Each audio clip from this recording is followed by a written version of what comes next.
We hear a lot of perspectives on the Mankind podcast. Inclusion of a guest is not an endorsement of their views, and the opinions expressed here do not always represent the mission or values of the Mankind Project USA.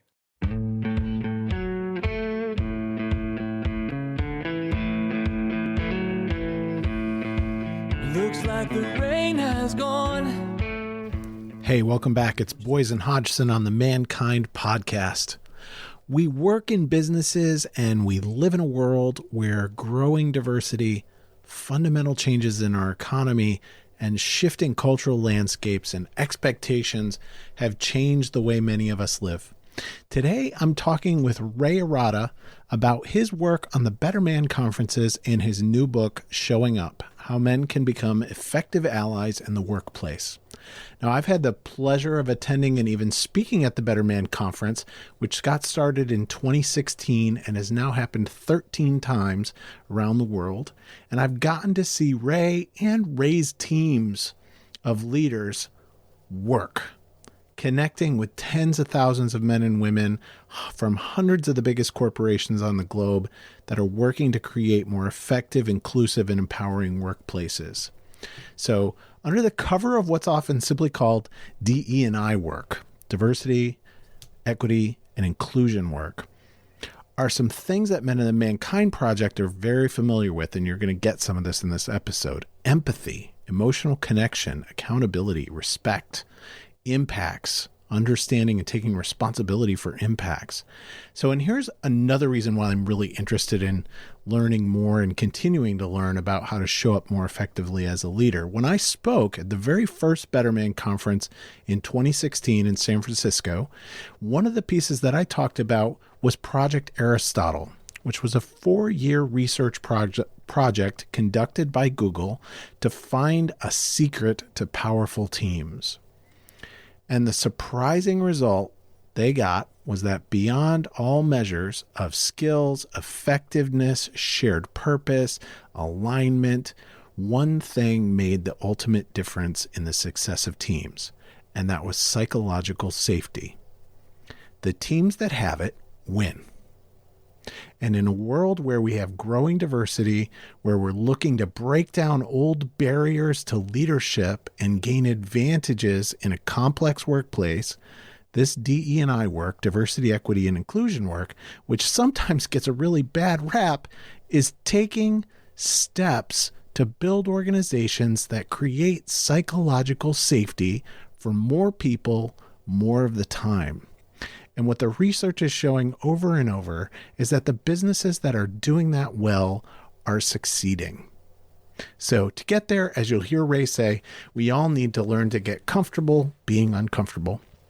So if you're trying to create more powerful teams and leaders in your organization and you're struggling to do with what to do next, this is a good episode for you. Stick around.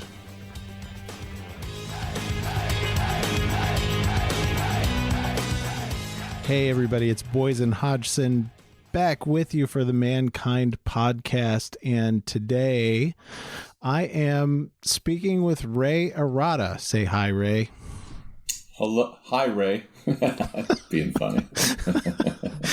Ray is the author of 2 books, Wake Up, Man Up, Step Up, Transforming Your Wake-Up Call to Emotional Health and Happiness, and Showing Up, his new book, How Men Can Become Effective Allies in the Workplace. As an expert in leadership, inclusion, allyship, and emotional literacy, professionals connect with Ray because he leads from his heart and practices what he teaches in his own businesses and in his personal life. He brings an extensive business background and more than 15,000 hours in leading men to develop emotional literacy. As a co-leader of the New Warrior Training Adventure, by the way, from the Northern California community. Through his keynote presentations, workshops, executive coaching, and management training, he applies the same heart-based principles that have helped him to lead a thriving business and a fulfilling personal life. Ray's delivered engaging talks to audiences featuring corporate leaders from organizations such as Oxy Petroleum, Manulife, Kaiser Permanente, Visa, Intel, Hewlett-Packard Enterprises, PwC, PG&E, Genentech, and Chevron. That's a pretty decent list. How are you, Ray? Yeah, I'm doing okay. And just for our listeners and watchers, you, Boyson, were on our first stage at the Better Man Conference in 2016. So some of those companies were there. And if you would have told me when I started that I'd be in the company of those companies when I was trying to knock on their door to talk to me, it's amazing what's happened when I align with the right cause for the right reason. That was 2016 Better Man Conference, the first one in San Francisco, up on the hill. You had some really fun folks there at that conference too. So let's go back a little bit to pre-Better Man Conference. How did this end up being your thing? How did this end up being the cause you aligned with? So when I was writing my first book, I had been challenged by a guy by the name of David Fabricius that I was playing a one-to-one game. And he said, Ray, you're destined to play a one-to-many game and you need to write a book. And I went on a run with a fellow New Warrior, and I'm not supposed to be running because I had a hip replacement, but I was just running easy, and I'm running out in the clearing, and there was just one little rock who I've since thanked when I wrote my first book, that when I was running, my foot landed on it and I broke my fifth metatarsal, and I couldn't do any exercise for 10 weeks, as in nothing. I just had to wear that stupid little boot. And I decided I was going to write my book. And when I was almost done, I met a diversity and inclusion consultant, a woman, and she said, Ray, you really have something here. What would you do with a room full of women to talk to them about this stuff? And I went to this whole thing. I created a workshop, and she says, you know what? They're not ready to hear from you. You need to go talk to the men. There's guys that look like you. But here's what I want you to do first. I want you to go to a women's leadership conference and just listen. And I went there, and listen, I did. I was the only guy there. And then I had my man in the mirror moment. And the man in the mirror moment, all these thoughts came flooding in my head when I realized all those times my mom, second born in an Italian family, complained how her older brother, my godfather, who I looked like, by the way, got all the rights and privileges and she didn't. My mom's a real fighter. She's a testadora, which means hard head in Italian. And then I thought about my wife, who is the oldest in an Italian family of 8 and whose youngest brother was running the business. Now, I've always told that story in a certain way, and she finally gave me some feedback that the way I told that story, it disempowered her, so I've been learning to clean that up. And then I thought about my daughter, who was going to be graduating with a degree in computer science. And I'm like, knowing what I know, what kind of guy do I want to be? And this woman said, you can stay in your man church and do all those men's weekends. I'm like, what do you mean man church? But she had a point. And she says, or you can go into the corporate world where they're going to listen to you because you look like them and sound like them. So with that, I started thinking, and I went to a gender equity event hosted at City Hall by the then mayor, who's since passed, whose name escapes me, Mayor Ed, I can't remember. And they were talking about this gender equity challenge, and there's all these women in the courtroom, and I'm sitting in the back going, what about the men? What about the men? I'm like, I'm going to raise my hand, but I was too embarrassed. And right when I got the courage to go out like this, they said no more questions. So I walked out, and I'm like, somebody's got to do something. Maybe it's me. So I reached out to 4 or 5 corporate men I knew, and I said, I've got this idea. I want to bring healthy masculinity into the leadership conversation, into the DEI conversation. What do you think? I want to do a conference. And they're like, sounds good to me. So I think I might have been the one to bring healthy masculinity into this space. And with that, the Better Man Conference was born. Now, what I didn't realize at the time is that I was going to be on an ultra steep learning curve to understand diversity, equity, and inclusion. Now, what I had going for me is all my issues and isms training in MKP. By then I was at 10,000 hours maybe of, weekends, Folsom Prison, iGroup, blah, blah, blah, blah, blah, one-on-ones coaching. And so what ended up happening was everything I learned in MKP, I was learning how to listen and observe in the business world. and I reconstituted and, repurposed much of it and just insisted on it. Insisted that men and leaders need to get out of their heads and into their hearts, stuff that most of us who have gone through MKP now practice. So that's how I got my start. Yes, beautiful. Well done. And you've brought some incredible people up on stage with you over since then. How many Better Man conferences are you in for now? 13. Dude, I can't believe it. 13 Better Man conferences, and you have touched how many tens of thousands of folks in corporations now all over the world? I couldn't even tell you. I mean, I know I saw a stat like 220 businesses, 220 corporations. I touched last year over the course of 4 conferences, like 30 countries. Because one of the things about the virtual conferences that we did was that it extended our reach. So going into 2022, we're going to do 3 conferences which are going to be live and with streaming. So we're going to do London, hopefully, knock on wood, in April. Moody's will be our host. And then we're going to do New York, I think, in May. So hopefully you will be there, Boyson. And in San Francisco in November. And we've got a bunch of other ideas spectacular cooking. So, and as a man who has been at a number of the Better Man conferences now, I've gotten to witness some of the incredibly powerful men and women that you have brought onto stage to talk about diversity, equity, and inclusion, to talk about leading from the heart, to talk about the allies' journey. And I think we'll kind of move from there into your new book, which is in pre-release right now, in pre-order, which is a step-by-step guide to healthy, inclusive masculinity and leadership, showing up. So when did you get it into your head that this was going to be your next book? How did this come about? So one of the things I've learned about myself is that when there's little or no room left in the inn, as in my head, it's time to get it out.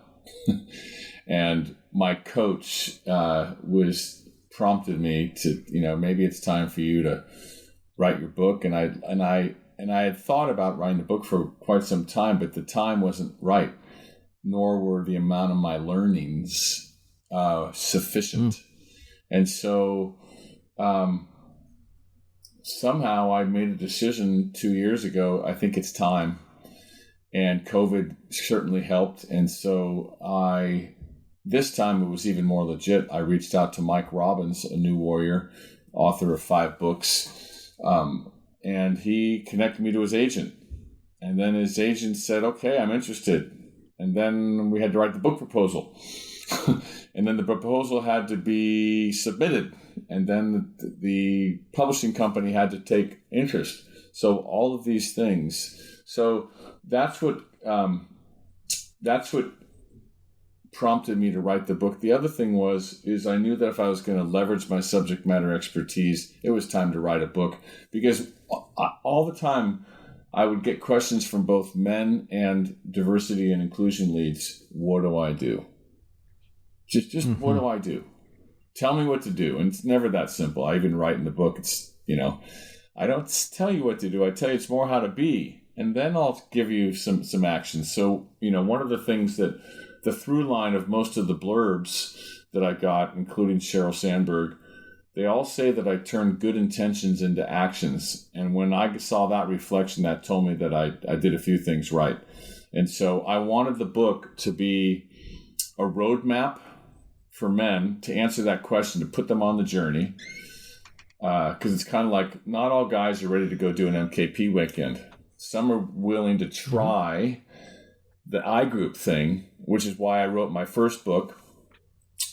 Right. And just to kind of meet those guys that are kind of curious, but they want to do it when no one's looking until they get the courage to do the work. So everything just kind of conspired together for me to write the book. That's how it started. So, and I think that what you said about turning intention into action sparks another question in me, which is kind of the who it's for question. So if I'm the guy sitting who's going to be picking up this book, who am I? What are my kind of intentions? Who are we writing for here? Yeah, perfect. So you could be anything from a individual contributor to a CEO in a company. You could work for a nonprofit. You could have a small business. And as long as your head hasn't been in the sand and you've been paying attention to what's going on in the world and how women have galvanized and people of color have galvanized, and you're sitting here going, and this is what I offer, how do I want to be experienced? What kind of impact do I want to create?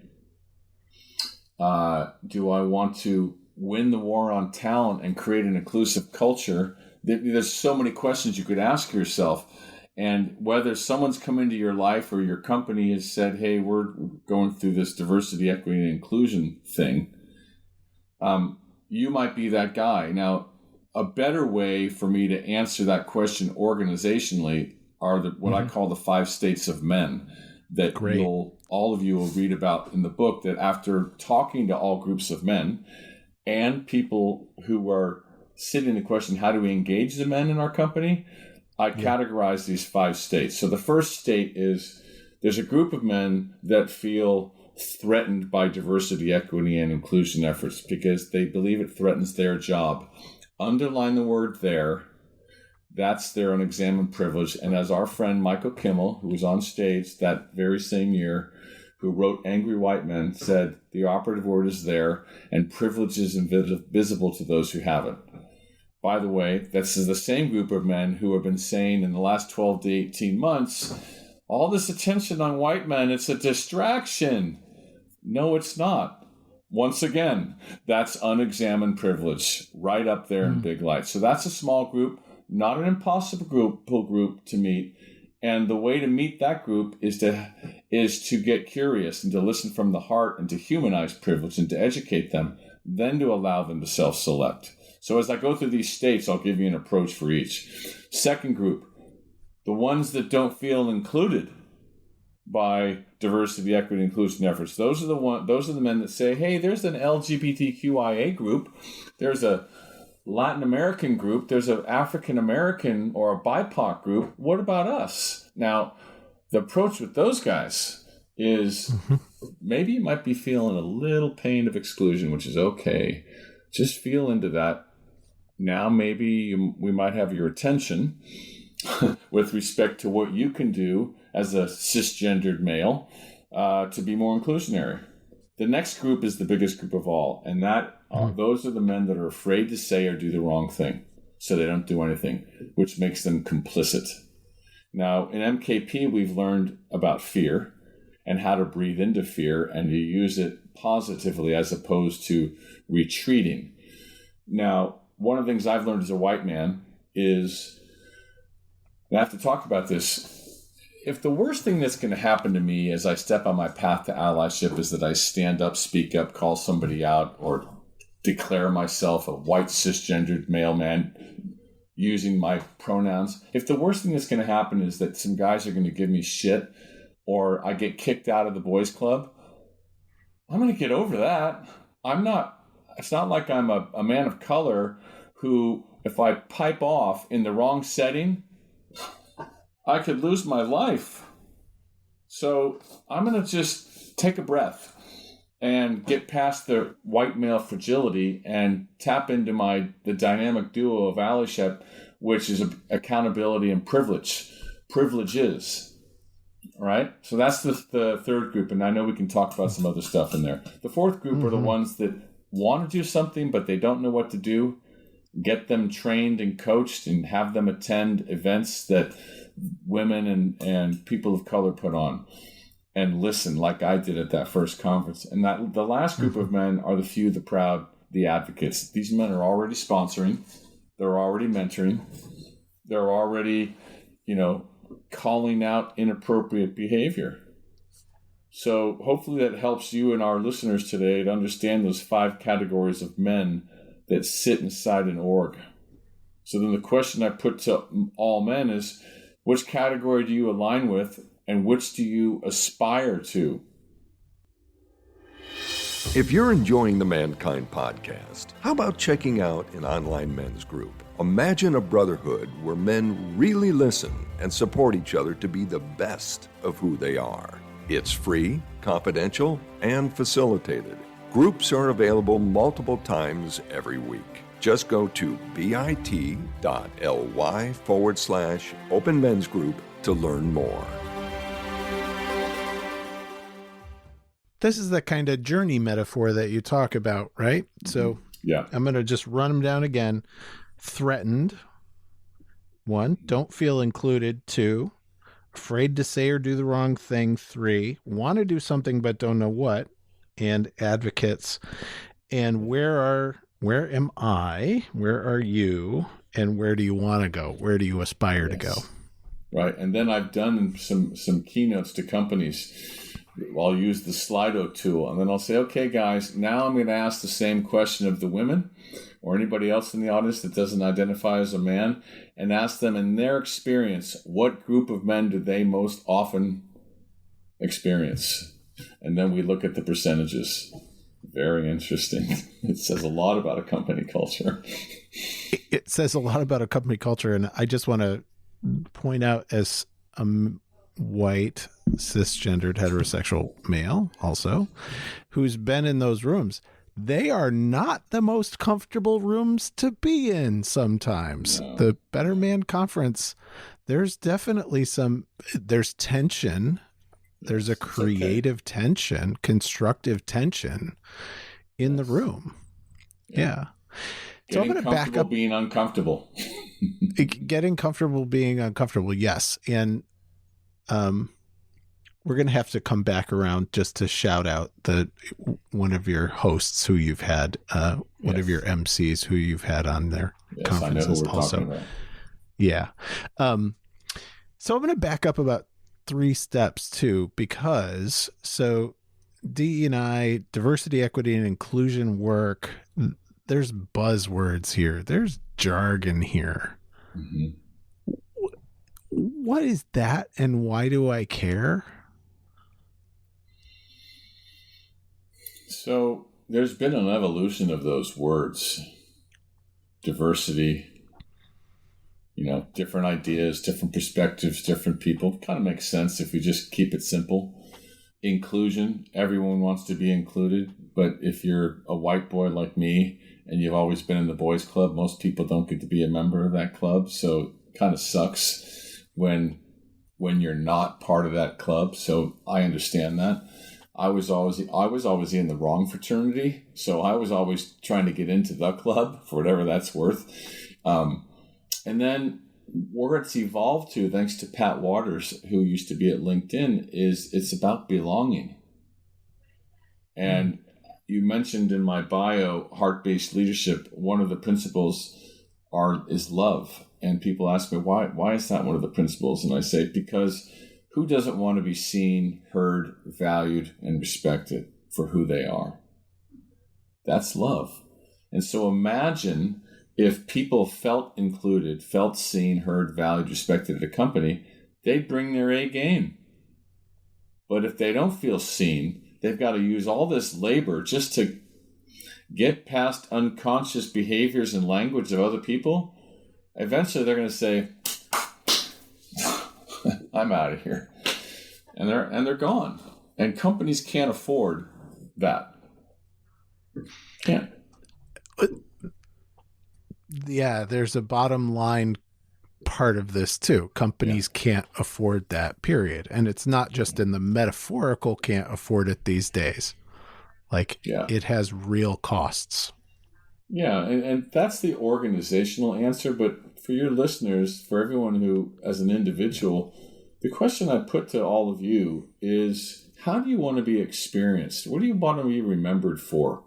If the dinner table, the metaphor I use, family is who is around the table, and everyone has a voice and a contribution, and there might be some disagreements, but there'll be some food and some wine, then do you want to be that person that invites people to come around the table?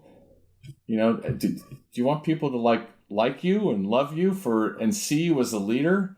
Then it's pretty simple.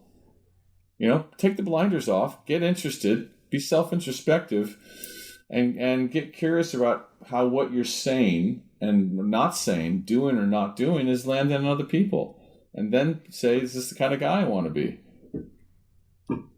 It lines right up with what we've all learned at MKP. Beautiful. So I'm going to kind of go back into over this process of writing the book since 2016, the first Better Man conference. What are some of the obstacles that you have run into that you want to speak to? Me personally, or in bringing this work to companies? Both. Let's start with you personally first. How's this been? It's been hard. It's been very, very, very hard. And I've learned a lot about myself. I've learned about my ego.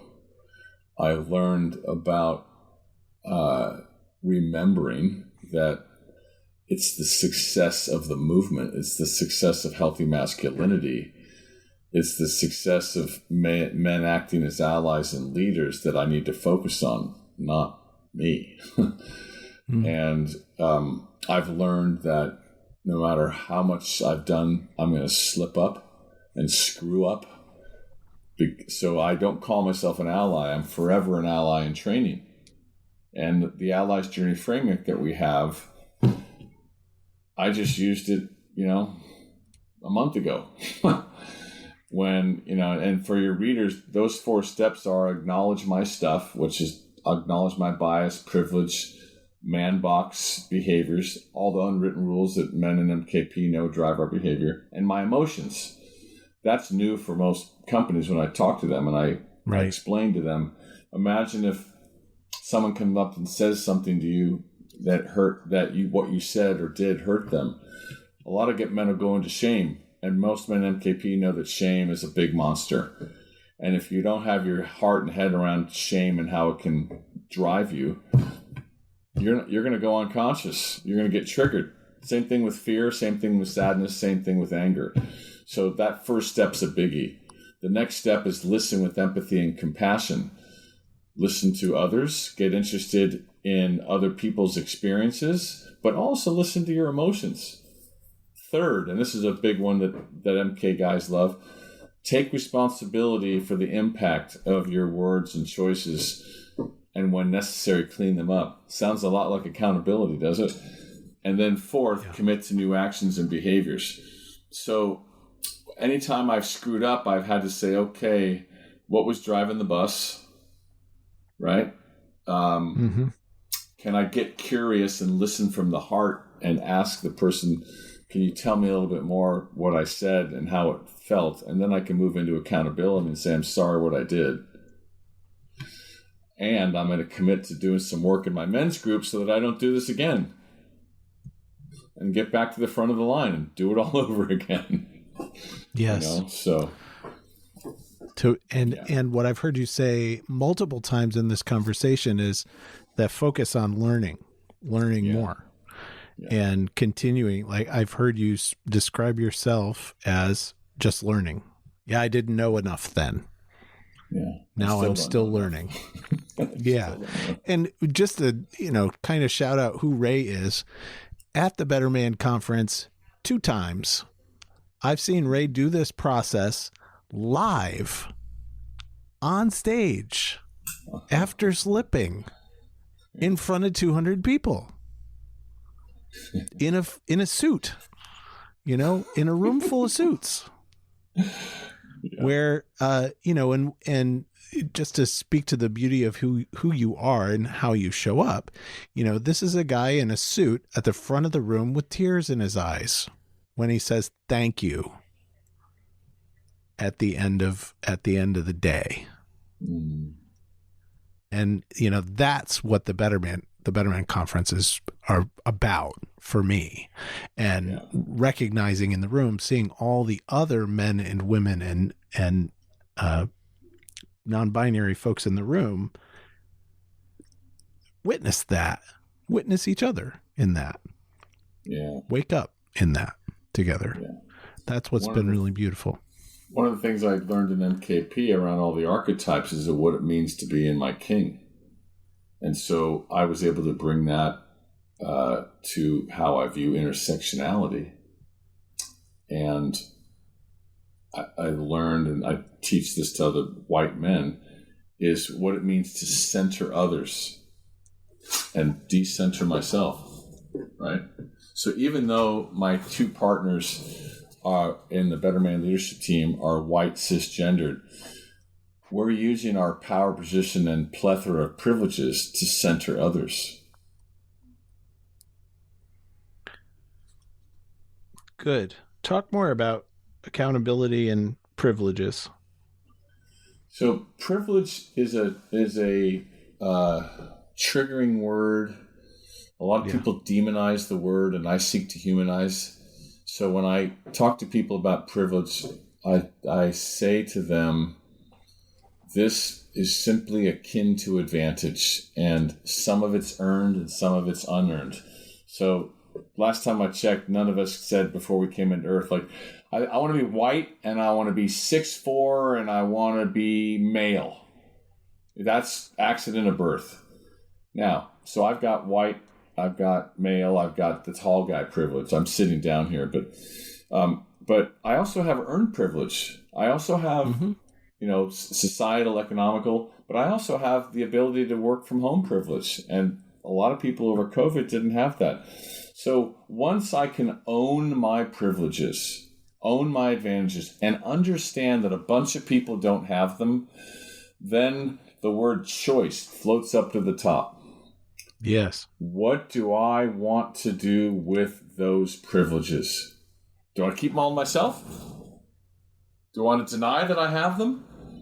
Do I want to get reactionary when you say I'm a privileged white male? Or do I want to use them for good?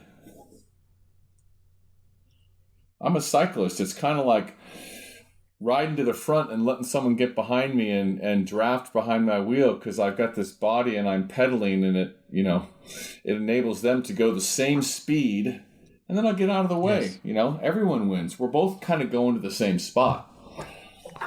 Yes. Beautiful analogy, actually. I wrote that in my book. You like that? And I think it's a 30% gain in you're spending 30% less energy drafting off someone. Right. Exactly. Yeah. So that's the privilege thing. The accountability is both personal as well as on your watch. So the personal is taking responsibility. I define, and I learned from MKP, accountability is taking responsibility for my words, choices, and actions and their consequences, intended or not. And a big thing in the road to allyship and being inclusionary leadership is this notion of intention versus impact. Yeah. It doesn't matter if you had good intentions. If I say I didn't mean that, I'm centering my experience and decentering the emotional impact that I had on you. So it's important to take responsibility that what I said or didn't say, did or didn't do, hurt somebody. Right? So just to be able to acknowledge that and to move into empathy, that's accountability. Now, the harder piece is what happens when this is happening on your watch and some, guy, asleep man or woman says something that hurts somebody else. Now what do? Do you give them a pass and let it slide? How do you artfully bring that to the attention of this person? So there's that level of accountability, right? So I talk to senior male leaders in companies all the time, like, hey, I need you to go talk to 5 other guys on your leadership team. If this is important to you, we need to spread this thing like wildfire, pushing me down to talk to, a person of color who's running DEI with a small little budget, you're punting it downstream. No, let's stay up here and let's talk about the competitive nature of your organization and what needs to be done. Let's figure out how you can partner with the diversity, equity, and inclusion division and move some of your budget over to them and put your money where your mouth is. That's why I insist on talking to CEOs these days, like, how important is this to you and what are you willing to do about it? In order to get what? And just go back to the kind of bottom line conversation about what companies who are having success doing this kind of work, what are they getting out of it? They are getting, it depends on the organization, but there's one very well-known organization that shall remain nameless right now who went public, and before they knew it, there was a gender discrimination lawsuit that was in the news. And I often hold a pen up to these people and say, this is a spectrum. One end is pain and the other end is possibility. If you can imagine what's possible if you institute a behavior change endeavor to get more men awake and aware so that your company will retain and attract key folk, then you're going to win. That's possibility.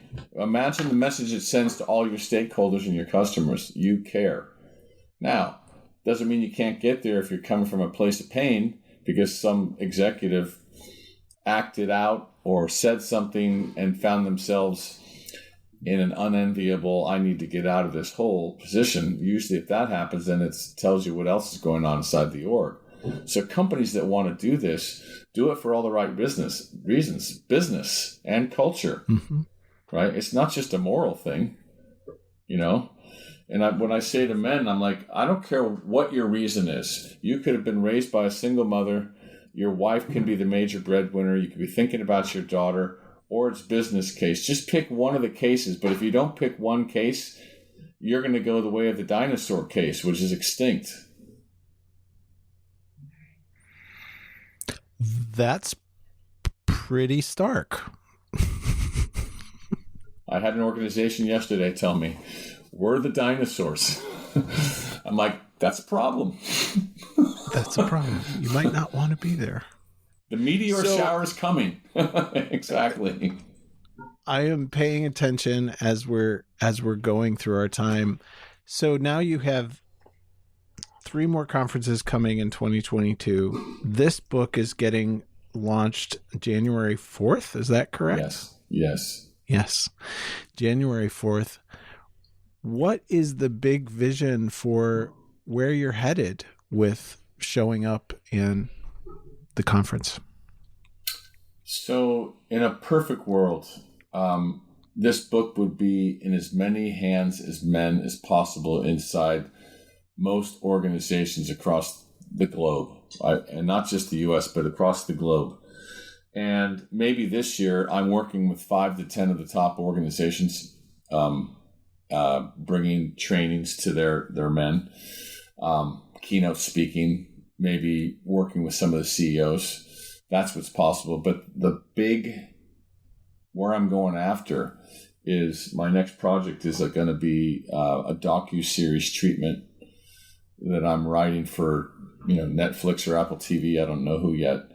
And it's going to focus on positive masculinity. The tentative title is called Going First. So for those of you that know Ashanti Branch, he was in The Mask You Live In. There's several masculinity crisis films out there.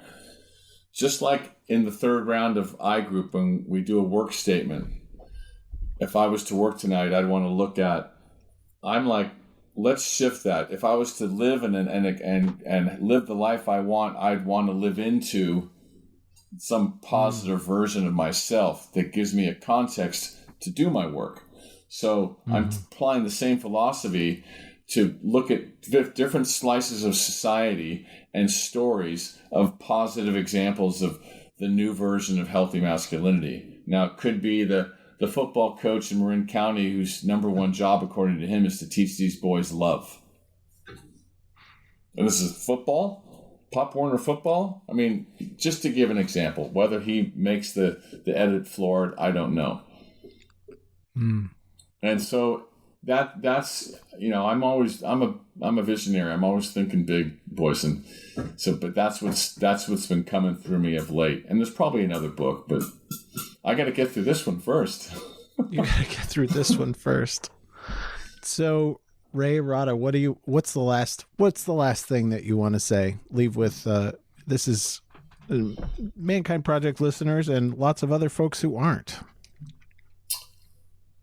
What I want to say is thank you to MKP, because but for my experience with MKP, I would not be the man I am today. And I'm living proof of taking that thing we do on Saturdays called mission and bringing it out into the world. And to the extent that you can, everyone who's listening, order the book, show it to your folks in DEI, show it to your CEO. Let's as men galvanize like the women have taught us how to. We have a lot of catching up to do. Yeah, that's what I would say. And thank you, Boyson. Well done, well said. Galvanize like the women have taught us to. We have a lot of catching up to do. Thank you for that. That was beautiful. So this is Ray Arata. Go get the book. Go pre-order the book. It's called Showing Up. Ray, Rayarata, Arata, and rayarata.com. And thanks for being with me, Ray, and hanging out for a while. It was fun. It went by very quickly. Yes, it did. This has been the Mankind Podcast, produced in association with the Mankind Project USA. I have been your host, Brandon Clift, and I personally want to thank our guests for joining us today and imparting their wisdom from their experiences in this amazing journey called life. And of course, I want to thank you, the listener, because through your attention and your support, you make it a heck of a lot easier for us to let men out there in the world know that they are not alone and that there is more than one way to be a man. Special thanks, of course, goes to my incredible team, Marketing and Communications Director Boyson Hodgson, producer and editor of this episode, Michael Russo, who makes me sound so much more intelligent than I actually am, so of course, special kudos goes there. And if you've been enjoying the music throughout this episode and all of our episodes, check out Jim, Donovan, and the Sun King Warriors. I have links to them in the show notes. Now, the fee for this episode is simple. If you found gold and insights that you believe could benefit your loved ones and those you care about, be sure to share it with them. And of course, remember that life doesn't happen to us, it happens for us, so long as we rip the pen out of fate's hand and become the author of our own story. So my friend, pick up the pen and we'll see you next week. Lots of love.